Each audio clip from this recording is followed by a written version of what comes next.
Working in a PRU can be one of the most rewarding jobs out there. Challenging, but rewarding. You've got the opportunity to see pupils flourish and grow, encourage integration and make a real difference to the young people you support.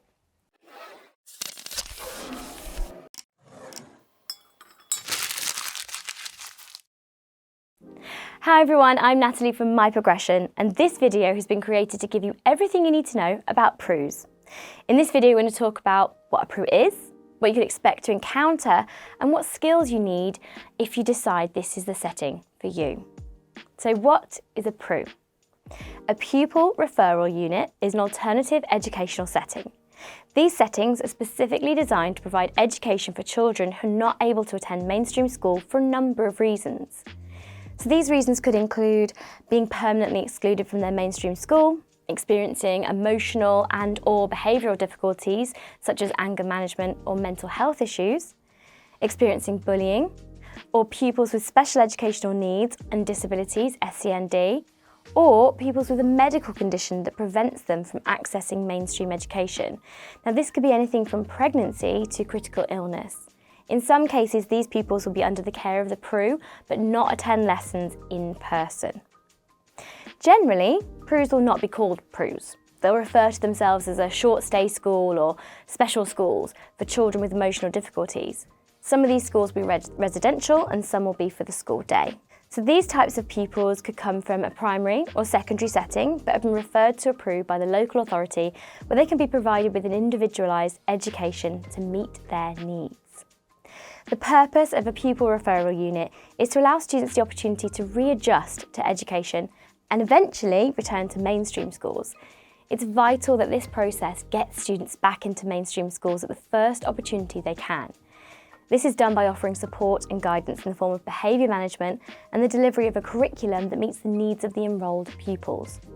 Whilst the goal is to get the students back into mainstream, for some, especially older children, this won't be possible. So the aim is to allow them to leave education equipped for their future. A benefit of a PRU is the number of pupils per class is much smaller, as pupils need more one-to-one support. Pupils will also not all be on the same timetable. They'll have personal educational plans tailored to their individual needs and extra support with literacy and numeracy and possibly counselling sessions. Older pupils might have their timetable split between formal education and work experience. Now we all know that no two schools are the same, and this is no different in a PRU setting. It is nigh on impossible to tell you what a typical day in a PRU looks like because there is no typical. The hours are likely to be reduced and some children and young people will only attend a few hours a day. Some will have a larger focus on art or creative subjects, and some will run similarly to mainstream.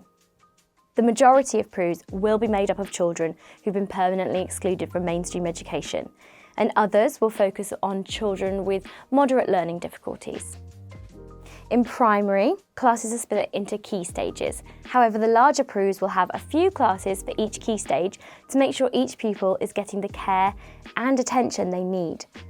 There's no statutory guidance on staffing ratios because the ratio should be driven entirely by individual pupils' needs. And whilst you'll also find that the national curriculum is the same to that of a mainstream school, there's an emphasis to encourage pupils to develop independence and motivation in a secure environment where there's also a greater focus on social and behavioural learning and personal and emotional learning and language and communication. A PRU is treated the same as any other type of educational establishment and receives the same inspections from Ofsted. In a PRU, you'll find all the staff that would be in a mainstream setting, like LSAs, teachers, and cover supervisors. However, qualified teachers must have completed their ECT induction to work in a PRU. We have found that some of the best educators in PRUs are those who actually went to one when they were younger. The young people respect them, they understand their world, they've lived it. But you'll also come across staff who liaise with the local authority and young offenders teams, and staff who arrange work experience with local employers. As mentioned earlier, each PRU is different, so the requirements for staff will also be different. Some PRUs might be happy with your teaching and educational qualifications and experience, whilst others will need you to have behavioural management training such as CPI safety intervention training or team teach. This training will teach you how to verbally de-escalate a challenging situation and how to safely restrain students if you need to.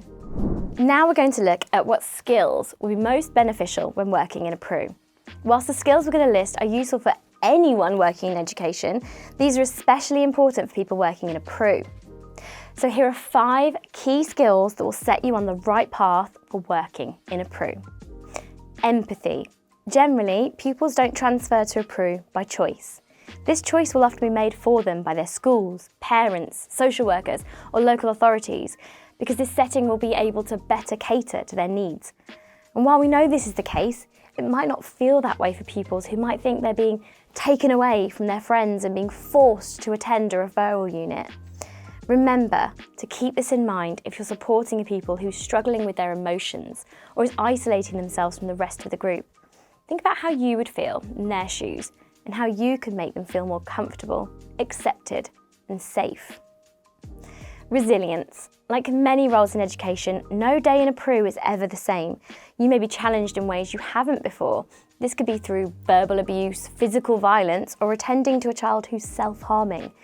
You need to be able to approach every day with a positive mindset, ready for anything that may come your way, but also make sure you're able to process situations from that day that could have been challenging or emotionally difficult.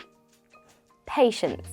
Pupils who come to a PRU may feel like their old schools or teachers have given up on them because they were too difficult, too demanding, or too different.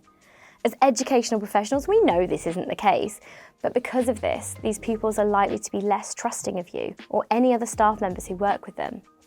Building a positive relationship with these pupils is going to be a journey that moves at their pace. By understanding that and giving them that time and showing them that you're not going anywhere, you're more likely to get them to be more receptive of your teaching and support. Consistency. One of the best ways to gain trust with someone is by being consistent in who you are and how you communicate. In a PRU setting, this could look like sticking to your guns. For example, David was misbehaving, so you told him that if this behaviour continues, he won't be allowed to continue working on the pottery project with the rest of the class. If this behaviour doesn't improve, but you let him stay with the rest of the class, then he'll know he can push your boundaries. Equally, if you say you're going to support people with a one-to-one or by keeping them company at lunch, make sure you do it. By failing to do what you said you would, you may be disappointing a pupil that's been repeatedly let down in the past. This could lead to the pupil's behaviour escalating or the relationship you've built eroding. Be calm under pressure. Pupils may be referred to a PRU due to behavioural difficulties or after being permanently excluded from their mainstream school. Pupils of this nature may act out to get attention, to communicate their frustrations, or because they're not sure how to process their feelings or emotions. In these situations, protocols will need to be followed to make sure that the pupil experiencing distress and any bystanders are kept safe. It's imperative that you stay calm and composed in these situations to prevent anything from escalating further. See our video on keeping calm for more on how to do this. And whilst you're there, like, subscribe and click on the bell to keep hearing more from My Progression. As I mentioned at the beginning of this script, working in a PRU can be challenging. Many of these children will have been labelled early on in their life as being the naughty one or a bad kid. They've been written off by people before, so winning their trust and building a relationship is going to be tough. But in this role, you really can be the difference in them having a successful future or not. It's a lot of pressure, but so rewarding. I've been Natalie from My Progression, and if you want to find out more about working in a PRU, then get in touch in the comments below. And let's keep your career in motion.